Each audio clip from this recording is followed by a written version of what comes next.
So good afternoon, everybody. This is AgentPrep with Lillie Hendy out of San Antonio, Texas. And I am going to be continuing with vocabulary, okay, and national questions and state questions as we usually do. So let me get all totally set up here.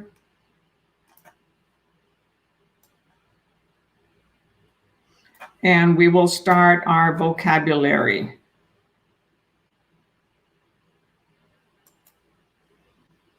So I'm moving things around to how I need them for the class.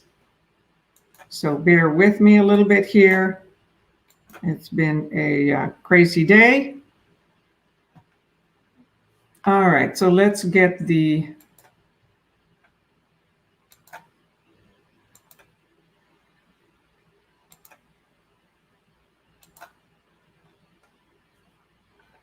come on. What am I doing here? Okay, so this is one of the books that we are using, the Texas Real Estate Sales Exam, 4th edition. And this is an old book created in 2006. However, it is an awesome book. It has helped many students pass their exam by reviewing the vocabulary and the glossary in here, because it has 4 exams. So for those of you just joined, Texas Real Estate Sales Exam is one of the sources that I use, and is because it has 4 exams for you to review. Exam 1, 2, 3, and 4 that has 110 questions with 80 national and 30 state. It has a little preparation system, refresher course, math review, glossary, and that is very important. It will help you pass your national portion of it, because vocabulary is extremely important. It is crucial. You're learning a new language. Okay? And today we are starting with, since I'm dealing with one hand, okay? Today we're starting with the word setback on page 176. And if you are watching on Facebook, I posted on here, it says, allow StreamYard to post on Facebook.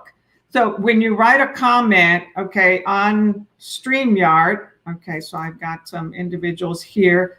Hi, how are you? Okay, let me see who's on already. And so what you see on the screen is StreamYard /Facebook. Go to that link, okay? And then let StreamYard see your Facebook Live comments. Otherwise, you will see this right here. Okay? And I won't be able to see your live comments. StreamYard. Okay, so I've got some individual. We will be able to see them. It's just won't have your name on it. Okay? And so again, give StreamYard, let StreamYard see your Facebook comments. Sorry. And on it. Oh. Okay, come on. Let me turn the. Sorry, my internet is working a little bit slow. I don't know. It's not letting me do what I want. So let me do one thing at a time. Okay. So.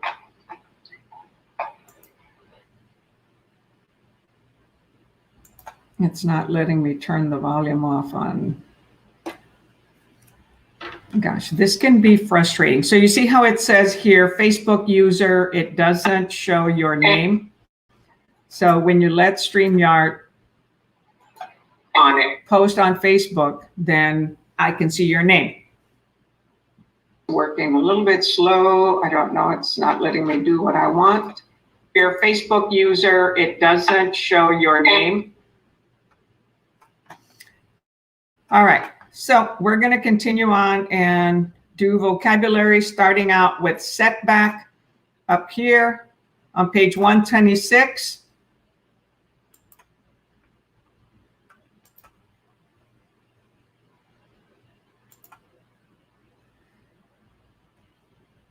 And we're using this book right here for right now.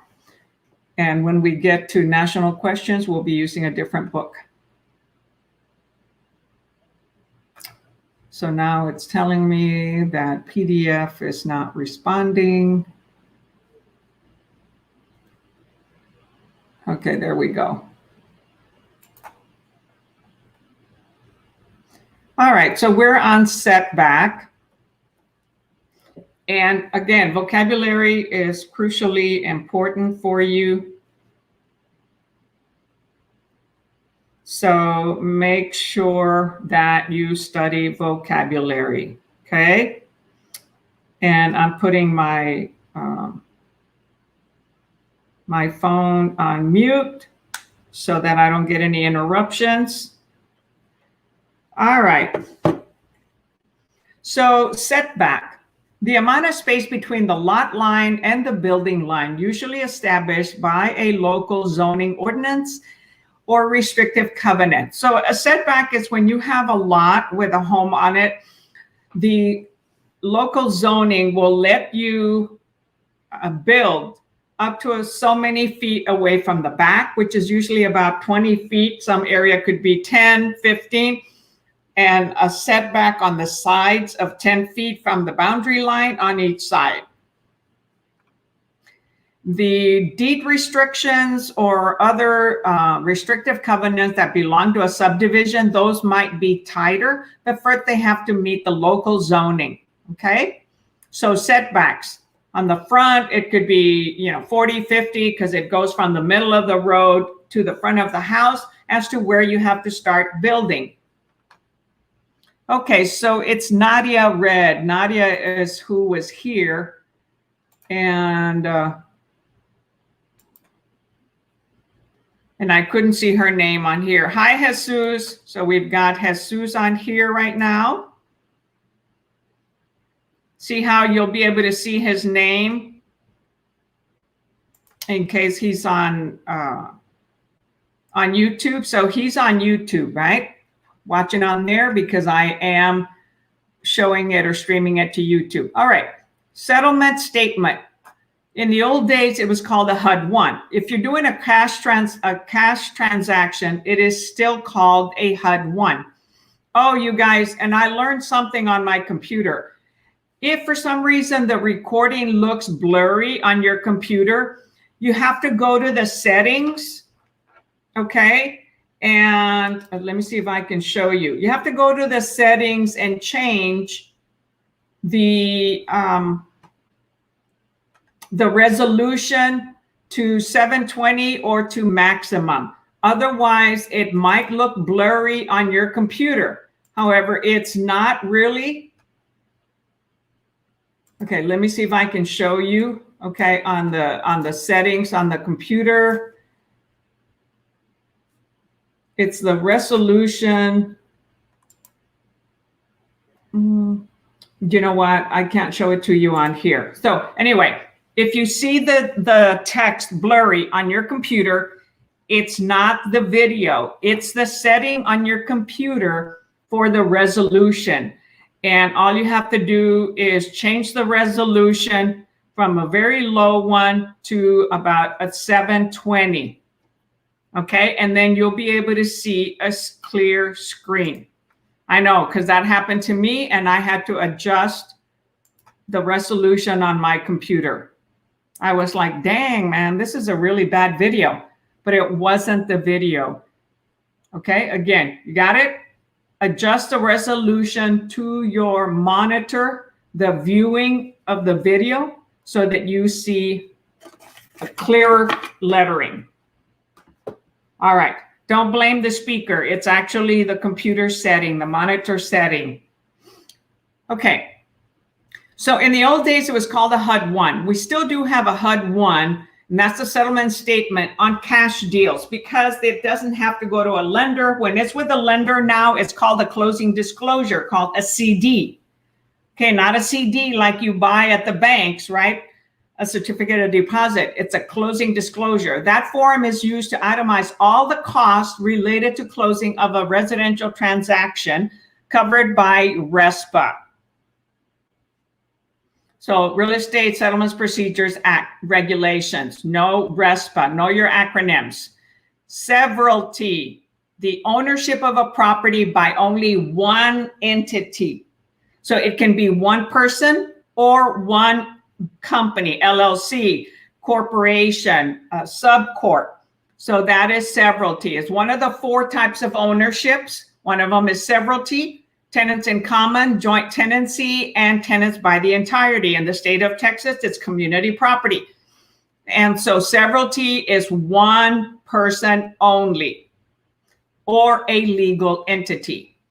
Special assessment, a tax levied against only the specific properties that will benefit from a public improvement, such as a street or sewer. An assessment by a homeowners association for a capital improvement to the common areas for which no budgeted funds are available. Therefore, in order to pay for some of those special assessments, there will be a tax charged, and that may show up in the property tax statement that we receive yearly. And it could be for, like I said, assessed by the homeowner association for capital improvements.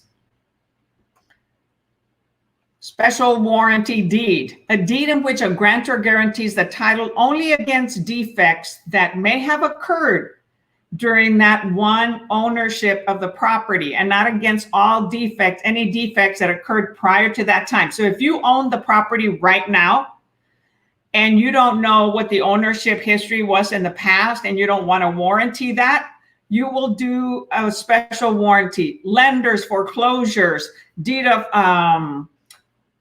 inheritance, probate, they'll do a special warranty deed. Only warranty, the grantor, who's the owner, will guarantee only for defects on this particular ownership, none prior, because they don't know that. So there's general warranty deed, which covers all history, all defects, and then special warranty deed. Defects only on the current ownership. Specific lien. So pay attention to the word specific. Specific means like I'm a specific person. I'm one individual. General lien is a is a broader type of lien that covers a lot of different properties. Specific lien, such as a mortgage that attaches to one defined parcel or of real estate. And it could be a blanket piece of properties, okay, a bundle of properties, but it has one loan. Okay, so that is a specific lien to one property or one group of properties, a subdivision that has only one loan. Specific performance, okay, again, specific. Individual, one, not broad and general. A legal action in which a court compels a defaulted party to a contract to perform according to the terms of the contract, rather than awarding damages. So this specific performance will be on all the contracts between the seller and a buyer, and on listing agreements. So if there's a disagreement and someone defaults, then the contract already specifies what is going to be awarded to the winning party, okay? Specific performance. Each party has to perform. In a listing agreement, the broker and then the seller have to perform, okay? Standard payment calculation. The method used to calculate the monthly payment required to repay the remaining balance of a mortgage in equal installments over the remaining term of the mortgage at the current interest rate. So when we go get a 30-year loan, we have 360 payments, right? 12 payments for 30 years. That's 360 monthly payments. And it's calculated, the monthly payment is calculated based on 360 months and on the interest rate, okay? And of course, the loan amount. So that's how they calculate. They amortize it for 360 months for equal installment payments and including interest. The interest and the principal is going to change every month because as we pay the monthly payment, a portion of it goes to principal. So every payment, the principal is going to reduce. So you gain a little bit of equity. And the interest also will, the interest amount due will reduce as the balance reduces. So the beginning years of any standard payment is high interest and low principal. With today's interest rates down in the 2s and low 3s, a lot of the payment goes to the principal. So you're paying your loan faster, but you're still doing it in 360 months. Why? Because you have a lower payment and you can buy more of a house, okay, with the same amount of money as you would buy at a higher interest rate. So that monthly payment is required to repay the remaining balance, okay? And it's calculated. It does not change throughout the whole 30 years unless it's refinanced, okay? Or unless it's some other type of loan, like an ARM loan, okay? Which is an amortized rate of an adjustable rate mortgage. That's an ARM. And those are usually for 1, 3, 5, 7, 9, 10 years. They're usually odd numbers. Statute of frauds. So statute of frauds, right? Somebody's being fraudulent. So you're dealing with laws. The state law, so this is different in every state. The state law that requires certain contracts to be in writing to be enforceable. Okay, so hi Blanca, and who else is here? Hey, Diana Reina with Betty Reina. Aquí puedes estudiar con Lillie. Oh, wow, qué bueno. And Nadia and Blanca are here. All right, so then the statute of fraud is going to protect, okay, the law requiring that all contracts be in writing, except for a contract that's for less than a year, and that is what? That is a lease to rent. If it's less than a year, it doesn't have to be under contract, under written contract to be enforceable. Anything over a year is required to be in writing and signed, have a start date and an end date in order to be enforceable. Statute of limitation, again, law, right? Anytime you're dealing with statutes, you're dealing with laws. So limitations, what is it limiting? So the state law is limiting something. So the state law that requires that certain actions be brought to court within a specified period of time. So let's say you're doing a divorce, right? There's specific time that going to the court has to be reported, or if you're going to file a claim on insurance, a claim on somebody else, or in an accident, there are deadlines, and those are taken care of by laws. And there's limitations as to how many months or how many years you may have to take it to court for a specific thing. Statutory lien. Again, it has state, statutory, and law. A lien imposed on property by statute, okay, by law, such as a tax lien. And a tax lien is what? On your property that you own. Hi, Sergio. Thanks for joining. And so every year we owe property taxes. And the only people that don't end up, well, one of the only individuals that won't have to pay taxes is 100% disabled veteran. They don't end up paying property taxes. Everyone else does. If the taxes are not paid every year, there will be a tax lien attached to the property, and that county could sell off the property because of the tax lien. Let's say you have a $200,000 home, paid for, but you have $10,000 in taxes that are due. property taxes, not income taxes, property taxes. That county can foreclose on that property in order to get their taxes. And that's when investors that buy tax liens, properties that have tax liens, will go to the courthouse the first Tuesday of every month in order to buy some of these properties. Those owners have a redemption here in Texas that they can get their property back within up to 2 years. That's their statute of limitation. They have up to 2 years. First year, they pay 25% interest. The second year, they pay 50% interest on the taxes that were due, plus any court fees. Steering. Steer. So you steer a car, right? You steer cattle. You're steering them where? You're steering them in a certain direction, right? You're steering the car in a certain direction. You steer the cattle in a certain direction. So it is an illegal practice of directing, prospecting home buyers to or away from particular cows, right? So you do cows, you're steering them to or from somewhere. Your car, to or from, right? You're going forward or you're steering it backwards. So steering is leading buyers into or away from certain properties. That is illegal.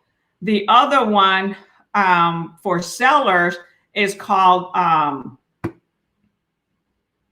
busters. I was going to say Ghostbusters. It's block busting. Okay, so that one is done by listing agents. When they want to get more listings, then they'll go and put fear into the property owners of a certain subdivision. Hey, a certain culture is moving here. You probably want to move somewhere else, right? And I'll take you over to this other subdivision that might be nicer and better fit for you. Well, that is illegal. Okay, but they'll get a bunch of listings by doing that and putting fear. That's using fear tactics. Okay, we're going to end on steering and start with straight line depreciation next time. Okay, and so I need to put it on my notes so that I know where to start next time. So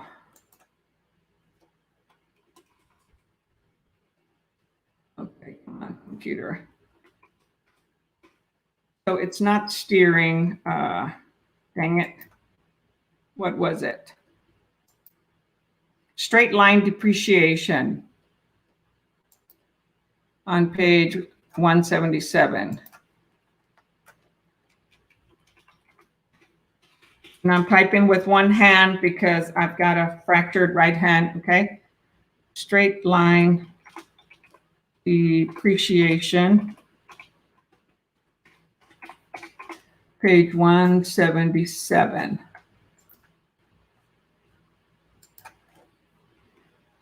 Got to keep track of this so I know where to start next time. So I do continuation. If you have this book or the other book, you can follow through where we left off, and that's what the video is going to be on. Okay, so now we will go to national questions. The national questions are in a different book. On my Kindle, we're starting with question 262, page 144. All right, let me get my computer and my phone ready for this. So question 262.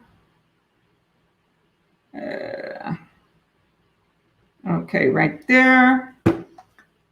And page 144.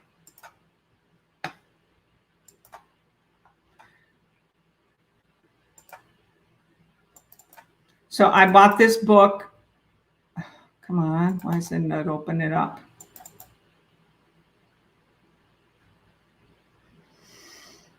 Delay. See the hourglass? Taking time to load. It's coming. So those of you that are on here, you know, be patient. Okay, what did I say? Question 258. Oh. Okay, so let me show you the book in case you want to buy it.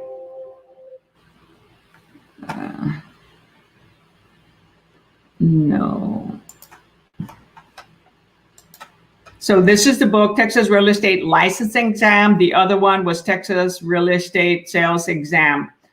And that was from 2006. This is a 2020 book. And I like this again because it has, exams, review. It doesn't necessarily have vocabulary, and that is very important. You can find free vocabulary online. Anything you can find for free, find it for free, okay? Don't be spending money. Save your money for when you start your real estate business. You're gonna have a lot of startup fees. It could be, 600 to 1,000 startup fees, depending on what time of year you start. So you've got the overview, national law review, math, laws and regulations, national practice exams, state practice exams, and it has an answer key that explains all the answers. This one does not have vocabulary. So the other book that I use is the best book for that. Okay, so then we're going to page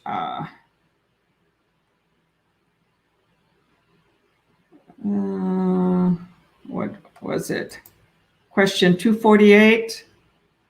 Gosh, I already forgot which question. Question 2.62 on page 144. 2.62 right here. All right, so now I get rid of this, hide the notebook, and we will enlarge the screen.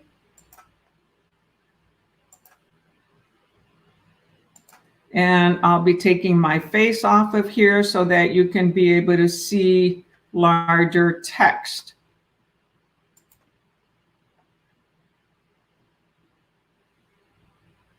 Okay, there we go. So let me change the monitor.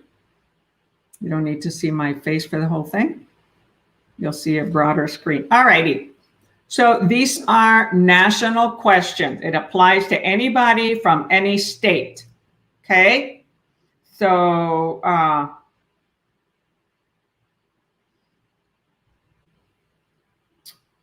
hold on.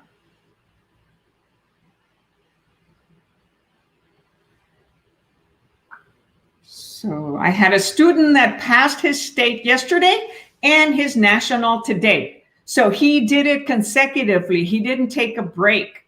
Okay, he missed 2 questions on the national, passed the state yesterday, and decided to take the national again the following date. And so he just let me know. So congratulations to him. He's here in this Austin area and will be joining EXP with me. Okay, so number 2.62. This is the exam 2.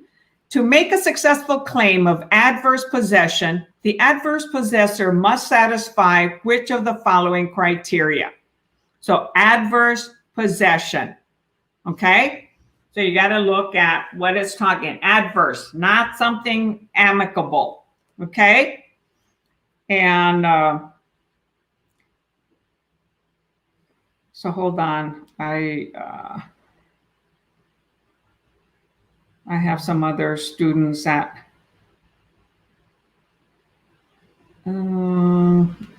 were trying to join, and join a little bit late. So let me let them in, okay? So, gosh.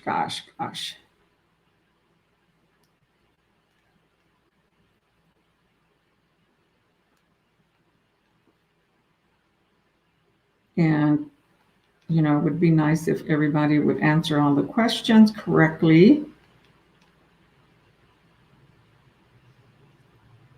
Because sometimes I have people that start marketing on here, and that's not acceptable to be marketing somebody else on my Facebook group or our Facebook group. This is just for us, right? Not anybody else to be marketing on here. They can go and create their own. Okay. So To make a successful claim of adverse possession, the adverse possessor must satisfy which of the following criteria? A, the possession must have been concealed without permission and for a statutory period of time. I think we did this one, but that's okay. B, the possession must have been unconcealed for the necessary length of time and without permission. C, the possession must be with intent, secretive, notorious, and hostile. D, the possession must be open without permission for the statutory period of time and within the number of permitted intervals. So to make a successful claim, adverse possession, that means somebody is taking over a property that they've been squatting on, meeting certain limits, meeting certain requirements. So that possessor must satisfy which criteria? Must it be concealed? Well, no, it has to be known. So A is not. And B says possession must have been unconcealed for the necessary length of time and without permission, right? You're a squatter, so we don't have permission. C, possession must be with intent, secretive, okay? Can't be a secret, so that one goes out. Possession must be open without permission for the statutory period of time and within the number of permitted intervals. Well, there is no permitted intervals because there's no permission. Okay, so the correct answer here is B. The possession must have been unconcealed for the necessary length of time and without permission. Adverse possession is only possible if the possession is open, continuous for the statutory period, state law, okay, and the possessor claims ownership. So the answer is 262B. Very good, Lupe. So Blanca, not quite A, okay, because it says been concealed, cannot be concealed. It has to be obvious.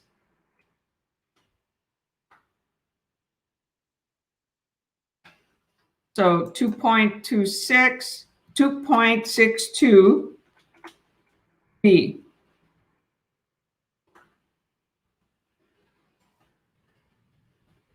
All righto. Number 2.63. And Blanca, remember to put the question number so that we know which question you're referring to. Okay, last question on this test, number 2. One of the primary benefits of recording conveyances is to give evidence to the public that the new owner actually owns the property. What is another benefit of recording to the homeowner? Okay, so one of the primary benefits of recording conveyance, I mean, when somebody sells a property and they're signing it over to the buyer, is to give evidence to the public. That means announcement, acknowledgement to the public that the new owner actually owns the property. So it gets recorded, right? And it happens usually with the title company. What is another benefit of recording to the homeowner? A, recording instruments establish the title's marketability. B, recording the deed prevents any future clouts on title. C, recording prevents lien holders from illegal credit practices. Or D, recording the deed of conveyance nullifies any and all claims of adverse possession. Well, it doesn't nullify anything. So it's a primary benefit to give evidence to the public. So the public knows that certain person owns that property. But aside from that, what else is very important?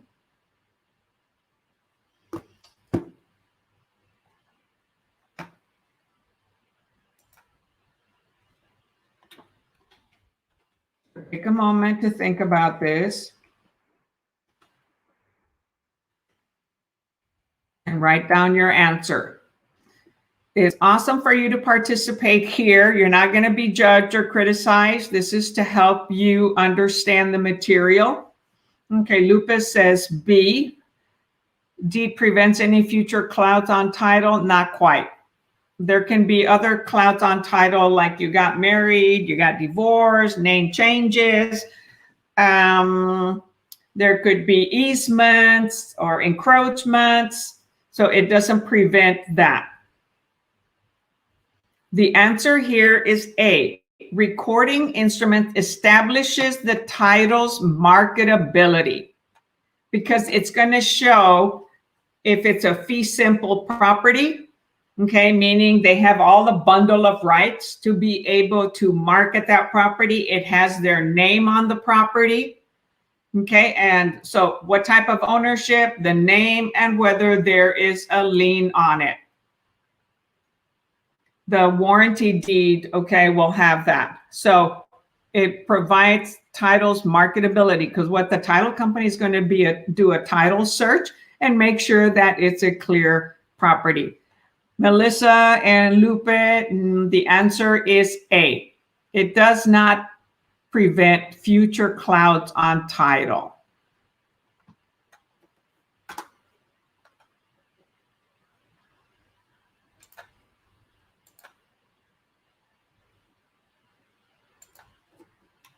But thank you for participating.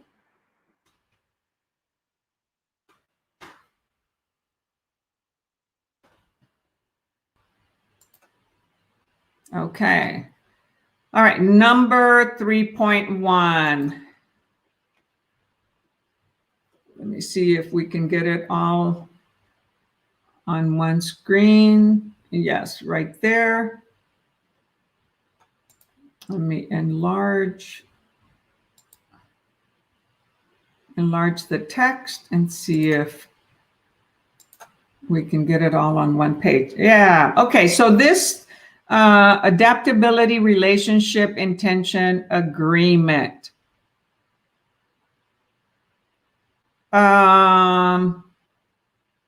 Adaptability relationship intention agreement, that seems more like a fixture. That's for when you're doing a fixture. Are you already answering? Which question are you answering? That has nothing to do with recording conveyances, Lupe. Those three, that's like saying Maria, or what's the other term where it has the fixture has to be what? How is it adaptable? What's the relationship to the property? What was the intent, and what's the agreement with the parties on that particular fixture? Okay, so test number 3 has to do with land use, legal descriptions, and contract law. Okay, land use, how can we use the land? What are the zoning? Legal descriptions, how is the land identified and the property? Not by the address, not by the name, but by the description that's created by the zoning board or the developers, how that piece of land is identified, and the law for contracts when buying and selling. So 3.1, which of the following is true regarding planning and zoning? A, planning and zoning, master planning and zoning. Okay. A, the aggregate of zoning ordinances is the master plan. B, a master plan eliminates the need for zoning ordinances. C, master planning is a county level function. Zoning is limited to the city level. D, zoning ordinances are a primary means of keeping land use in harmony with the master plan. So you have a master plan, right, for a community. The county, the city, the township, wherever it may be.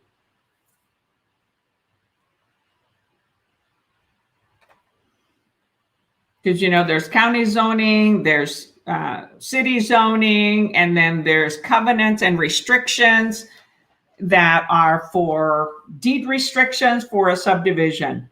Those are tighter than city zoning.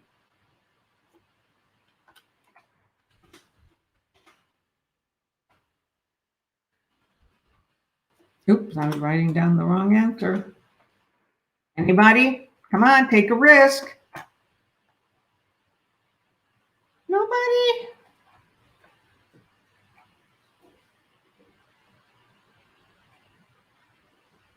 Lupus says 31C.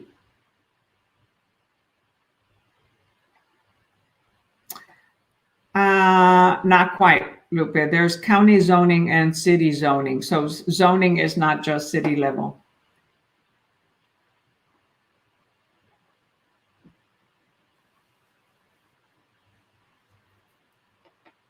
The answer here is A. The aggregate of zoning ordinances is the master plan. So the master plan fuses state and regional land use laws and local land use objectives that correspond to the municipality's social and economic conditions. The completed plan becomes the overall guideline for creating and enforcing zones, building codes, and development requirements. So the master plan, state and regional land use laws. So if there's going to be an airport, there's going to be water treatment plants, the drainage district. A lot of times the state comes in to help with all that, and they require state funding. Other plans will use also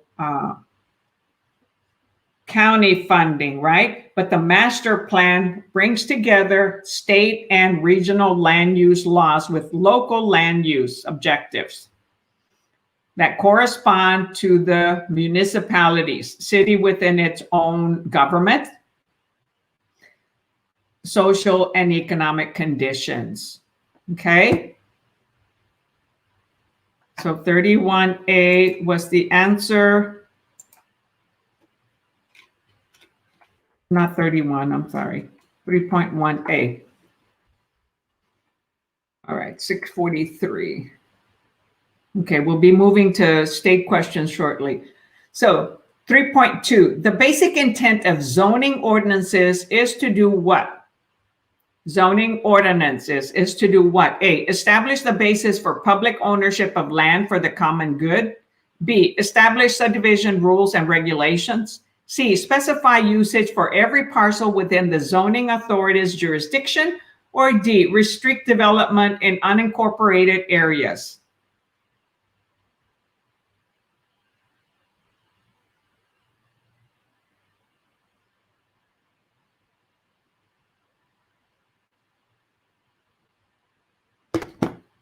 Oh, crud. You know what, guys? I made a big boo-boo.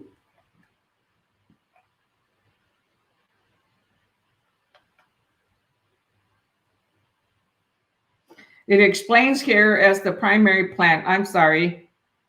The correct answer for 3.1, you were right, Lupe. It's 3.1D. And I read it. The master plan fuses state and regional land use laws with local land. And, it's not the aggregate of zoning ordinances. It's a zoning ordinances are a primary means of keeping land use in harmony with the master plan. I don't know why I put 3.1A. It should have been 3.1D, and I typed 3.1A. Sorry about that. Gosh, I keep writing A. Dang. Let me correct my other answer. Speak one thing and type another. Gosh, this is taking a while.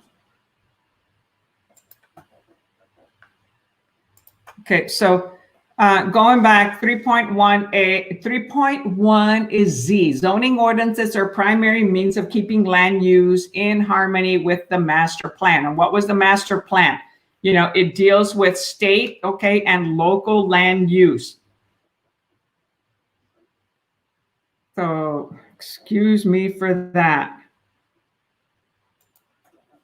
3.1D is correct. not what I typed before.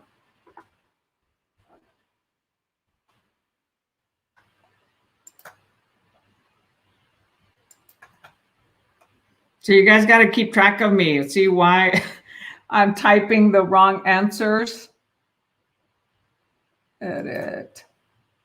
So I'm still trying to edit this other answer over here, and the computer is working really slow because I'm doing multi things at one time.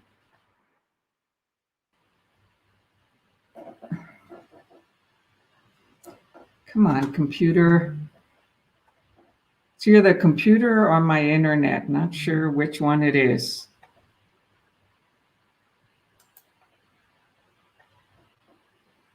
Okay, so there you go. 3.1D. Okay, 3.2. So where were we? The basic intent of zoning ordinances is to establish the basis for public ownership of land for the common good. Establish subdivision rules and regulations. C, specify uses for every parcel within the zoning authority's jurisdiction. Or D, restrict development in unincorporated areas. So remember, zoning does what?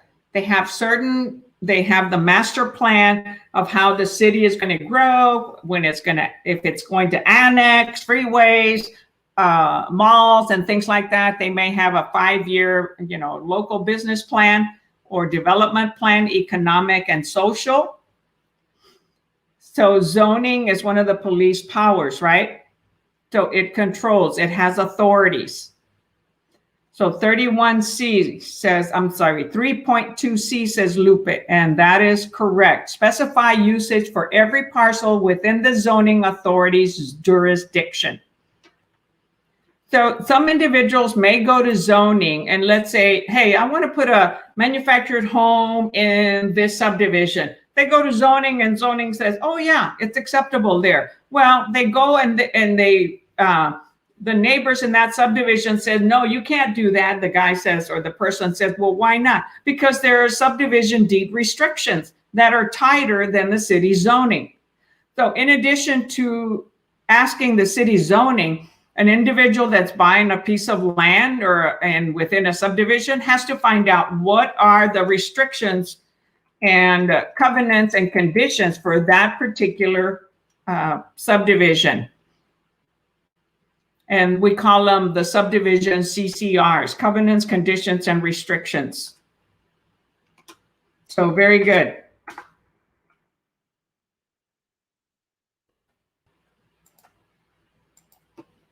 But it's a little bit different doing this with one hand. 32.6. Okay, we're going to end there. So at 3.3, and we're going to go to state questions on the other book. I need to minimize this. Page 145, and that was 3.3, page 145.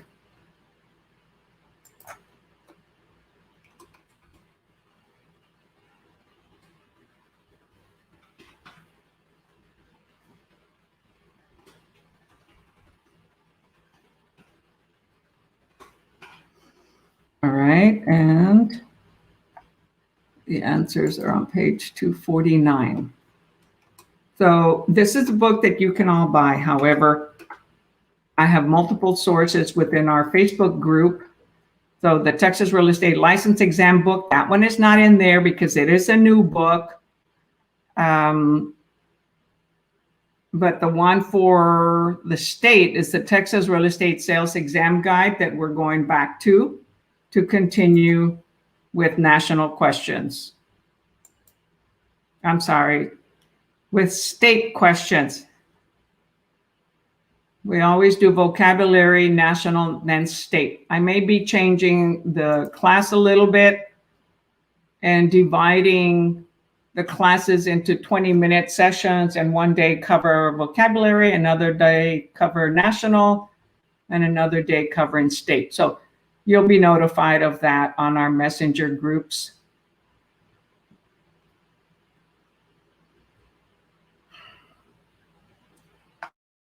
So the hourglass there's a delay.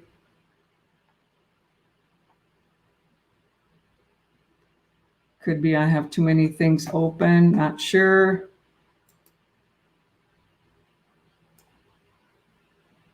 But it's also the hour when a lot of people get on the internet.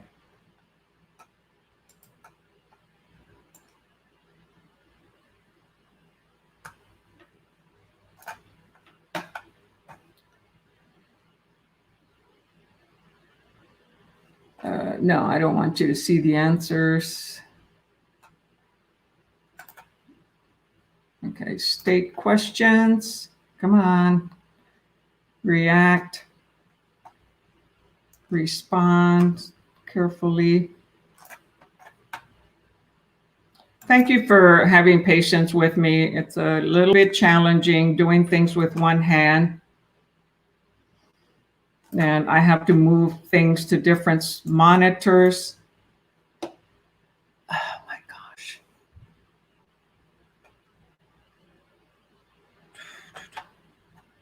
And it becomes a little frustrating for me and probably not only for you.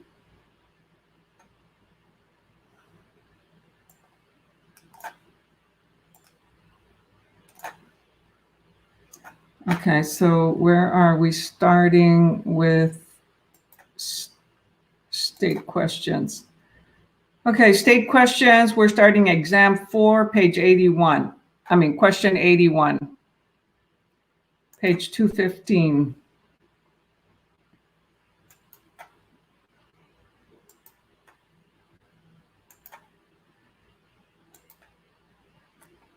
Oh my goodness.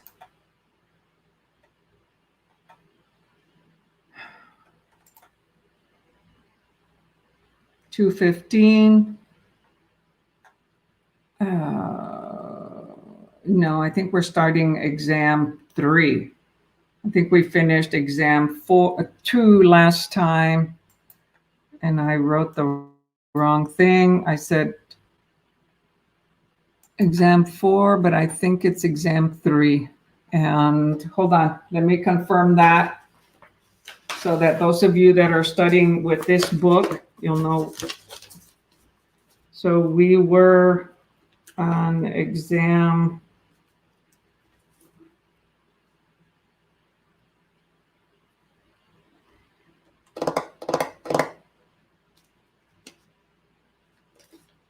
Gosh, that's what I get for not writing down what exam we were on. Exam 1 and then exam 2.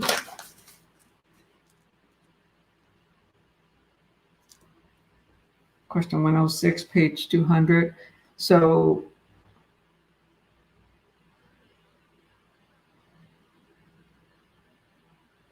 yeah, we're on exam 3, page 215, not exam 4.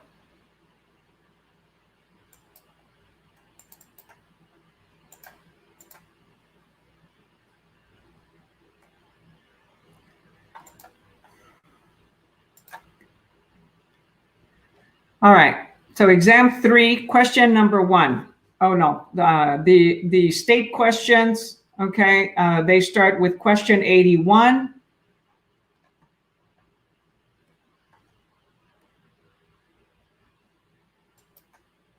The first 80 are national.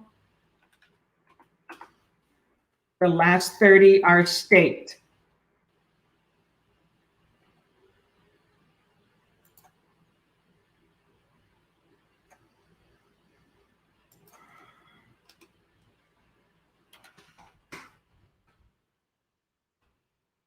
All right, there we go. Number 80.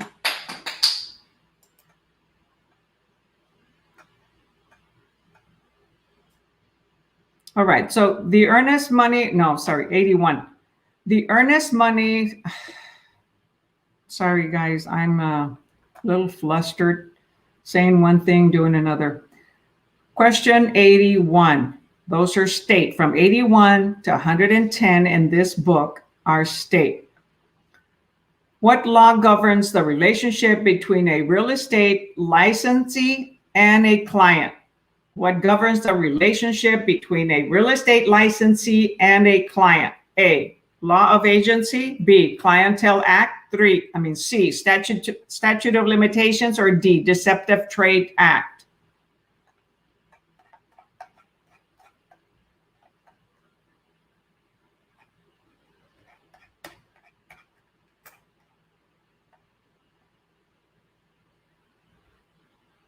What law governs the relationship between a real estate licensee and a client?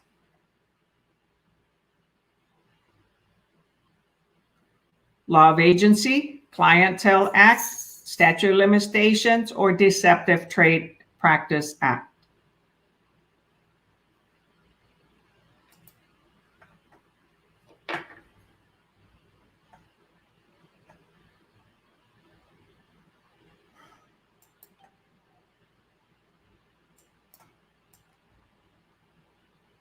So write your answer down. Okay, nobody's taking a chance on it.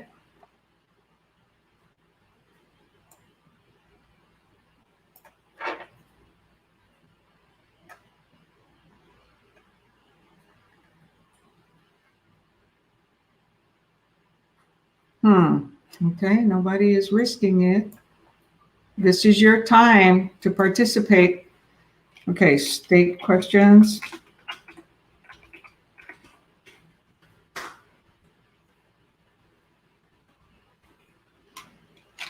Exam 3.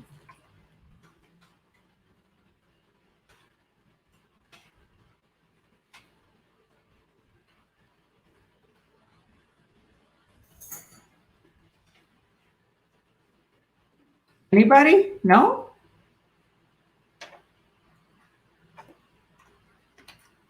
'81 is A, law of agencies. Okay, I can read you the detailed question answer.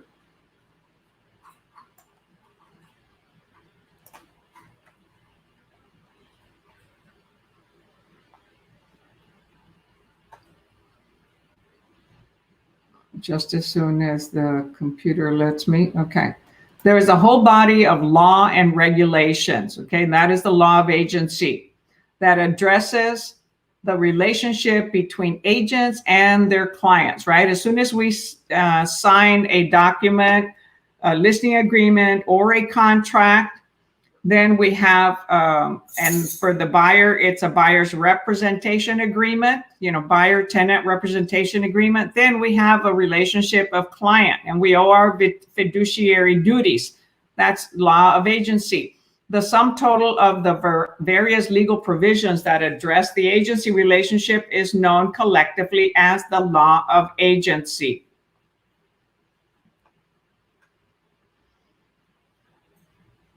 No. Deceptive Trade Practices Act? No.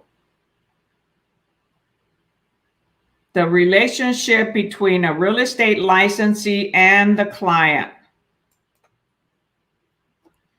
Deceptive trade practices could be like with the lenders doing illegal advertising.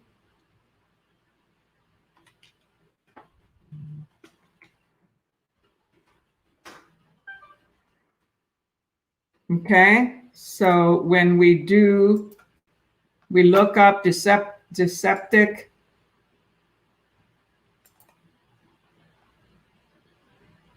Okay, what is it? Deceptive trade practices.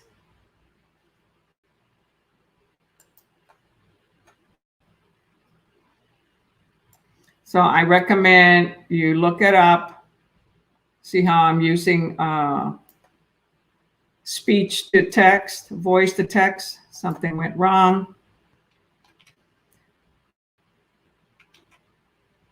Deceptive Trade Practices Act.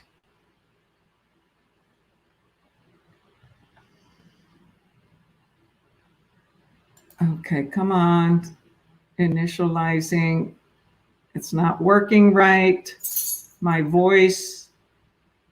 Okay, so I guess I'll have to type it down. Deceptive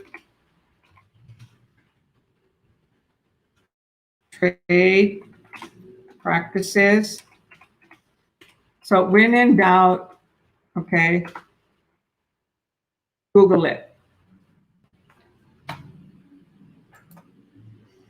It's designed to protect consumers from false promises made by businesses offering goods and services, such as lenders or even us as realtors, okay? Misleading advertising. While DTPA, Deceptive Trade Practice Act claim is not at the center of a product liability case, and it doesn't only apply to real estate involving injuries, it can be component of obtaining a fair settlement from an insurance company. So any company that is falsely advertising, okay, or giving false promises to the consumer. Okay, so you see how this people ask questions. So down here, you can click the different answers, these different questions, and look at the variety of questions that the answers that are on there to help you understand it. Okay, so 81A was the answer. Law of agency, that is relationship with the client and the broker. 82, each resident broker must maintain a fixed office within Texas. So some of these law has changed.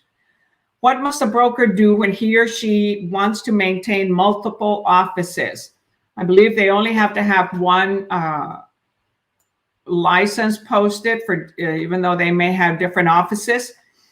So here it's the answer on this one. So what must the broker do when they have maintain multiple offices? The answer was C, obtain a branch office license for each location. And now they don't have to have a branch office license for every single location.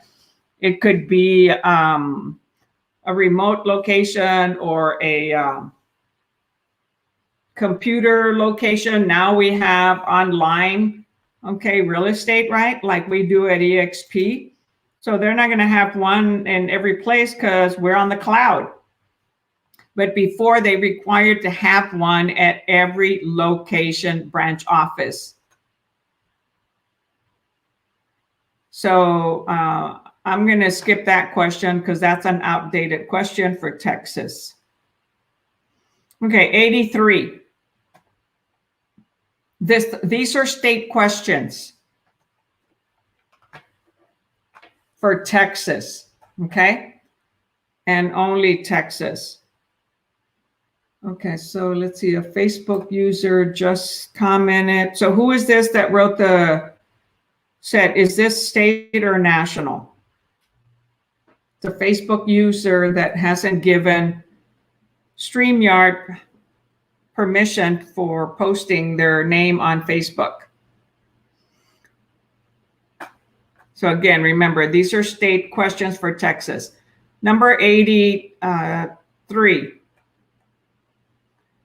We've gone over time, but that's okay. I've been struggling going from screen to screen. Crystal Jackson, yeah, this is a state question. We're on state questions now for Texas. 83, a real estate broker routinely advises her clients to strike the provision in the sales contract referring to a suit for specific performance. She also adds to the special provisions paragraph that if the buyer's inspection is unsatisfactory, the buyer may terminate the contract. So real estate broker routinely advises the clients that they can strike provisions in a sales contract. Are we attorneys? Are we lawyers? This broker is what? A, performing her fiduciary duties to her clients. B, giving her clients good business advice. C, practicing law. Or D, practicing brokerage.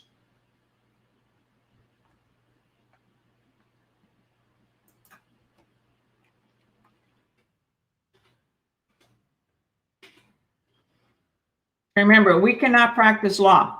Only an attorney can strike out information on a contract. And it's typically a real estate attorney. Okay, so give me your answer. What do you think? Those of you that are in Texas, because I do have individuals here that join from another state.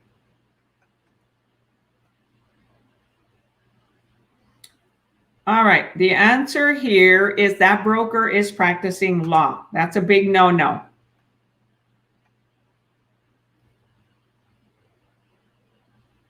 Very good, Lupe.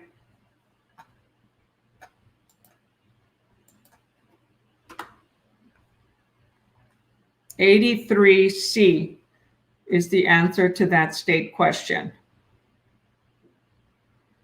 Okay, number 84.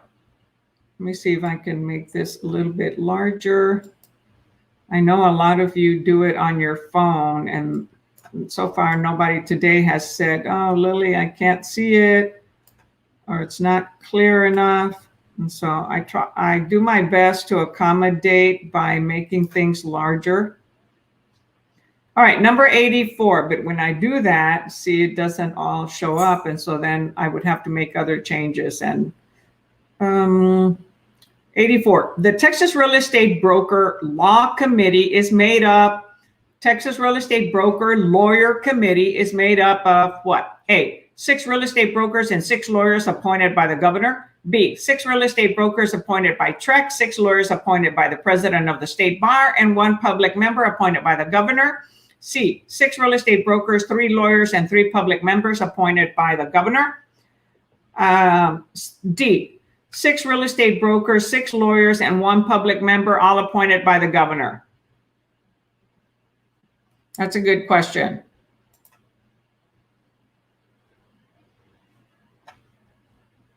So which one is it?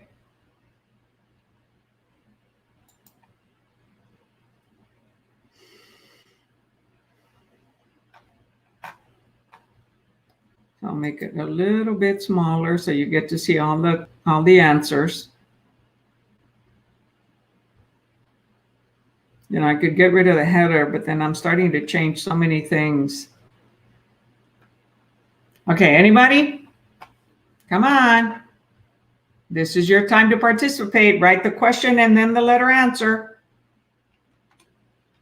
I want you to pass. Okay? And you're going to pass by taking a risk and practicing and answering and studying every day for at least 4 hours a day if you're not employed, or even if you're employed and don't have children. Okay, Lupus says 84B. Anybody else?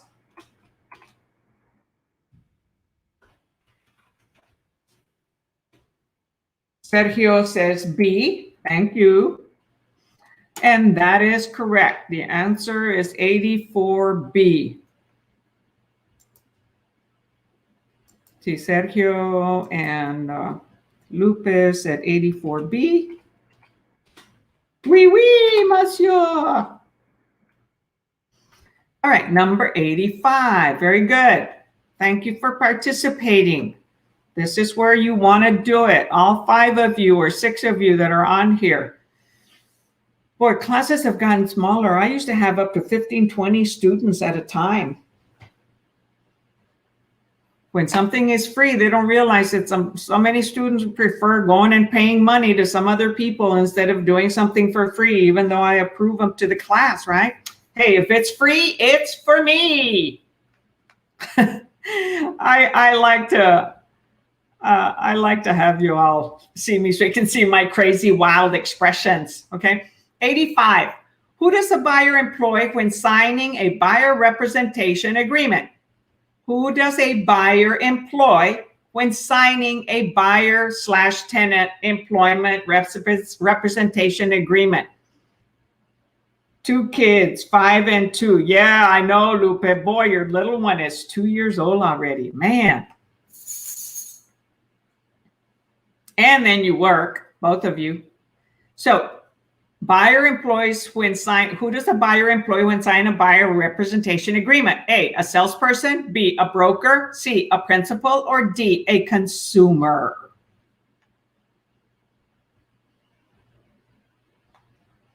So who does the business belong to? And who do we hang our license with? Y'all are going to say, with EXP, with Lillie as our sponsor, right? Because I'm going to continue helping you. Yeah, so I gave you part of the answer.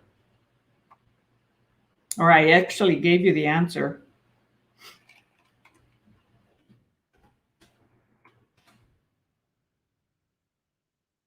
Come on. Come on. All of you on here. Crystal says B. Okay, Crystal, remember to type the question number and the letter.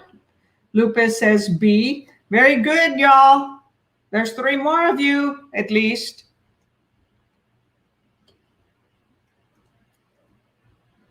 And if y'all could put a like on the Facebook group, and if you're on YouTube, also do a like and subscribe.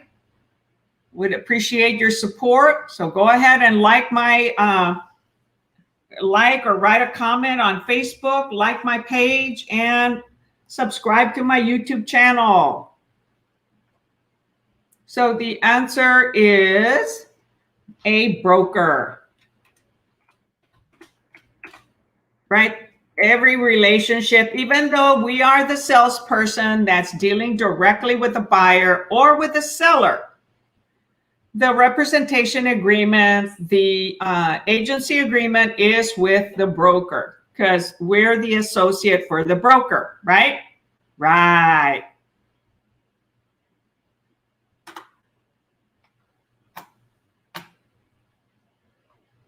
So oh boy, I don't want Netflix. What the heck? See, my hand is typing, clicking wrong things here. All right, let's go to number 86. We're going a little over. I used to do a 2-hour class before, but since I stream now to YouTube, I decided to reduce them to 1 hour. Okay, 86, because you can go back and see them on YouTube after I add a thumbnail to them, but you can see them on our Facebook group and also on, and that's the AgentPrep Facebook group, that's private, and the AgentPrep business page, that is public. They're on there. And on the group, there are years of past recordings. Okay, number 86.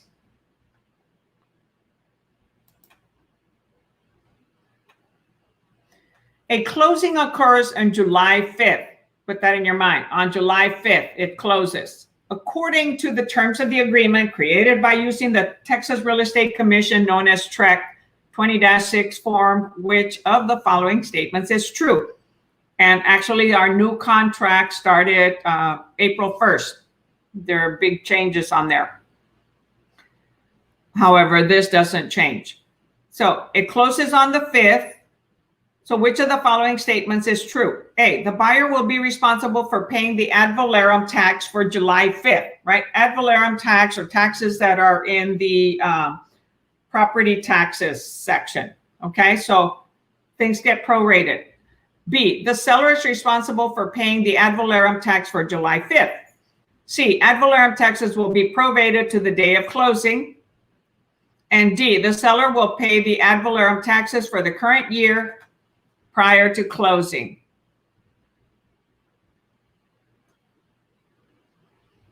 So which statement has the best answer? Sometimes there could be more than one right answer. We have to choose the best answer.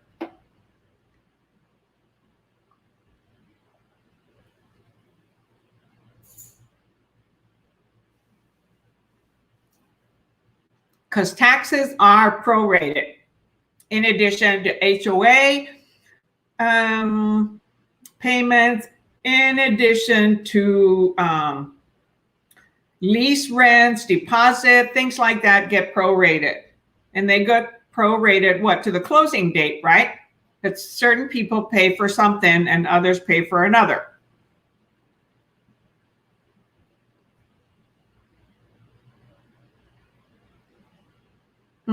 Not quite, Lupe. Although the taxes are prorated, to the date of closing? Which one is a more accurate answer?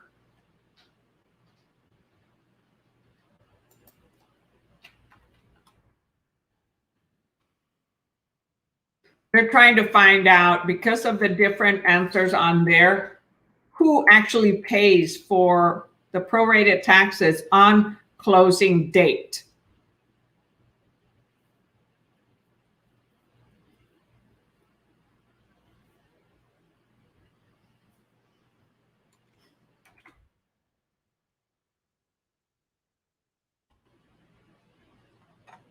So which one is the best answer of them all? Who's the fairest of us all? We say to the mirror. Sergio says B, and Lupe had said C. The correct answer is the seller is responsible for paying the ad valorem tax for July 5th. The buyer starts July 6th. Now, the seller will pay for the taxes in advance for their portion. The buyer will be given credit up to July 5th. When the taxes come due in January here in Texas, the buyer will be paying all the year because they already got a credit from the seller who paid up to the closing date. Got it? Prorated till date. That's correct. But who pays for that particular day is what they really wanted to know.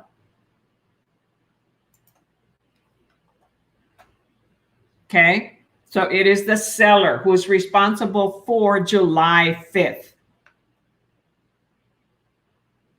See, they posted the day, July 5th. So yes, it says prorated to the day, but they're wanting something that has to do with July 5th. So A or B is going to be the correct answer. The seller pays for that particular day. So although C is correct, they want to know who in particular pays for July 5th, even though they didn't say that. That's correct, Blanca. All right, number 87. Okay, so since many of you are still on here, hey, let's keep on trucking. Dave Gates, a widower, died without leaving a will or other instructions. His surviving children may acquire ownership of his real estate holdings by how? So Dave Gates, a widower, doesn't have a will. Okay, within, without, intestate is without a will, right? Or other instructions. So A, so what happens with the surviving children? And who acquires, okay, the real estate holding? A, by what form? A, adverse possession. B, eminent domain. C, escheat. Or D, law of intestate succession. So definitions, very important here. So definitions doesn't only help you on the national, it helps you for both state and national, but it helps a lot on the national. So Crystal says 87D. Who else? Thank you, Crystal. I wish I had a crystal ball, even though your name is spelled a little bit different, telling me that all of you are going to pass, right? Yay! I'm one of those high energy kids, persons, right? And loud, kind of like Tony Robbins, right? I'm loud, high energy, but he's even higher energy. Okay, Sergio also says D. Very good. And yes, the answer is 87D. Law of intestate succession. What did I say? Within, without. One of my students reminded me that he remembers intestate. Within, without. So within has the in the testate. And without means without a will. So it's a good way to remember it, because I used to forget that too. I used to get confused with that until he brought that. So whenever I know something that can help you remember, I share it with you. All right, number 88. Two infinities. 88. Okay, when a salesperson leaves the association of a broker for any reason, how soon must the broker return the salesperson's license to the Texas Real Estate Commission, known as TREC, and notify the salesperson in writing that the sponsorship is terminated? A, immediately. B, within 5 days. Hold on. Oh my gosh, I hope I didn't give you a wrong answer here. No, I didn't, sorry. So how many days did the broker have? A, immediately, within 5 days, C, within 10 days, or D, within 20 days? Which one?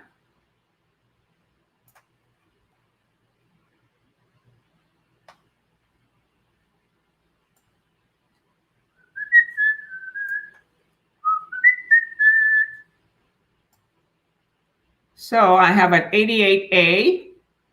Anybody else? Blanca, Crystal, both say A.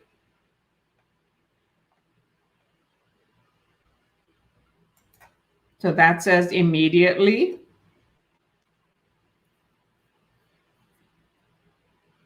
Because the salesperson left, right? They're not renewing, which we can get a 60-day extension by paying a late fee. This salesperson is leaving the association of the brokerage. So that broker needs to take certain action within a certain time, right? So yes, the answer is 88A. Very good. So for those of you who may not know what I was talking about, when it's time to renew your license, and if you don't finish your courses by the renewal date, you can pay the fee by the renewal date of $200 if they haven't increased it. And you'll have another 60 days to finish your renewal classes and pay the renewal fee. So it costs us more money. However, you have a little bit more time. Number 89. A licensee mentioning negative important facts that he or she knows to be true in his or her presentation to a potential purchaser of real property. The licensee is what? A, may be charged with misrepresentation by omission. B, is practicing good business. C, may be in violation of the Truth in Lending Act. Or D, is only fulfilling his or her fiduciary duty to the seller. So question, the licensee avoids mentioning negative important facts that he or she knows to be true in his or her presentation to a potential purchaser of real property. How is the licensee practicing real estate? May be charged with misrepresentation. So it says he or she knows. So when we know something, what is a must?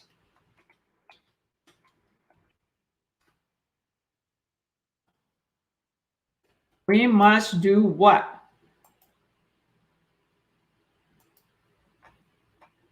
When we know something.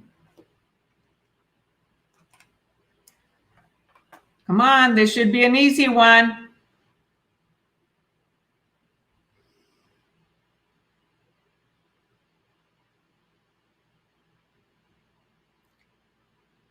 No one.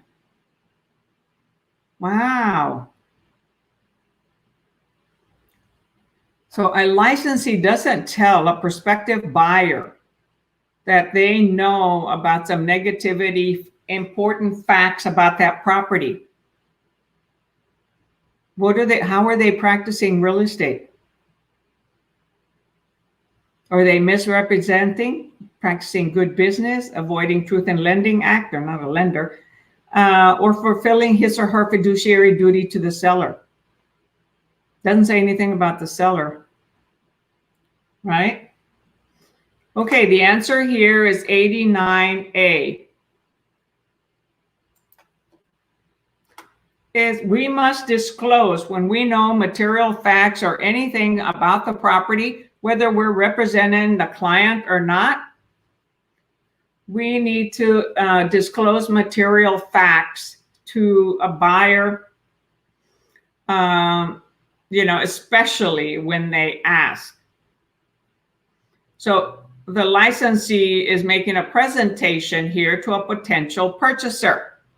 Therefore, we need to disclose what we know. So Blanca said 89A. Yes, that's very good. And Lupe also said 89A. You guys answered just a little bit after I did. All right, number 90. We're going to go till 7:30, and we'll call it quits. So probably one more question. 90. When a buyer makes a request to a seller to amend a contract during the option period and the seller fails to respond, what is the status of the contract 2 days after the option period has expired? Okay, right? The buyer pays a certain amount of money to have the option to do inspections, right? To do their fiduciary, to do their due diligence. However, there's a deadline that has to be met, right? And certain decision has to be made by the deadline. If not, then it follows through and continues on towards closing or towards the next step. So they send a request to the seller, okay, during the option period to amend the contract, but the seller fails to respond. So what happens 2 days after the option period has expired? Option period expired. So what does that mean? It has ramifications, right? Something expired, may have consequences. So A, the contract is null and void because the request to amend services has adequate notice that the buyer does not wish to proceed, but the seller didn't acknowledge. B, the contract is enforceable and the buyer is obligated to complete the transaction under the original terms and conditions, specific performance, right? C, the option period is automatically extended until the seller responds. Really? D, the contract incorporates that the buyer's requested changes and moves to closing since the seller did not object to the changes. When there's no reply, what does that mean? Hi, Shavonda. Thank you for joining us. Shavonda, haven't sent Hobbs. Yes, the answer is B. After the option period expires and the seller didn't reply and the buyer didn't terminate, now they are they have to complete the transaction. They're obligated to move forward. If they didn't get a reply, they had to make a decision by 5 p.m. the last day of the option period. In fact, they need to make it prior to so that the listing agent has time to inform the seller, okay, that it's either terminating or it is the buyer is continuing on. If you don't get an answer, you just don't sit there quiet. The contract is enforceable and the buyer is obligated to complete the contract, complete the transaction under the original terms of the contract, okay? An option period has a start and end date and has conditions. The seller, it's a unilateral contract, so the buyer is the one that's making decisions on whether they're going to proceed or not, but they have to state whether they aren't. It doesn't just expire or their responsibility expire if the seller doesn't respond. If the seller doesn't respond, it's like when somebody doesn't respond on an offer. They don't like what you're asking for. They either counter, accept, don't respond, or reject, right? Those are the four things that you have. Is it voidable? No. Well, it's not voidable. The buyer can terminate. Okay, a contract is voidable if something, like when there's a minor, the minor can void it. That's a voidable contract. If somebody was made to do something in duress, then that contract is voidable if that person wants to avoid it and they're like, well, I was pushed to do it. However, they can stay in it. Okay. This one is not voidable. That buyer had to have terminated it if the seller didn't respond by the deadline.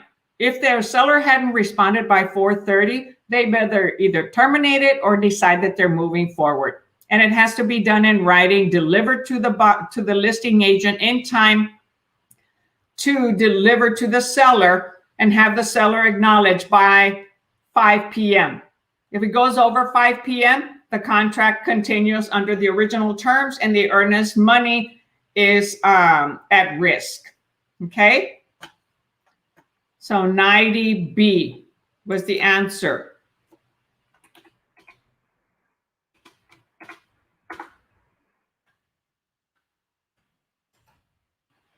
All right, very good. For those of you that participated, that's awesome. This is for you to pass. And I'm here and I've been doing this for over 8 years. And I do this to help you pass. This is my way of giving back. However, I also do it with the intent of introducing EXP, my broker. I used to be with a different broker, but with introducing EXP to you because I am looking for partners to join EXP once you pass your exams. Why? Because you're going to be interviewing with different brokers. And a lot of people are going to be emailing you, recruiting you. The majority of them don't offer anything to help you pass. And they make a lot of promises sometimes that they can't follow through. I'm not saying that EXP, some realtors don't do that. However, I am here to also share information with you about EXP Realty and talk to you about all the benefits and the multiple ways of how you can make income with EXP and the type of education and training that we have. And we are a cloud-based company, meaning our office is on the cloud. We don't have a typical brick and mortar office that you can go and be in every day. That costs money, which is put on you, okay, when you join one of those offices. So you get immediate help with our EXP world, because we have employees there, about 700 employees that are there to help us from, I think it's 8:30 in the morning till 7, and then brokers are there from 8:30 to 4:30, and now it's expanding longer because we're in different countries.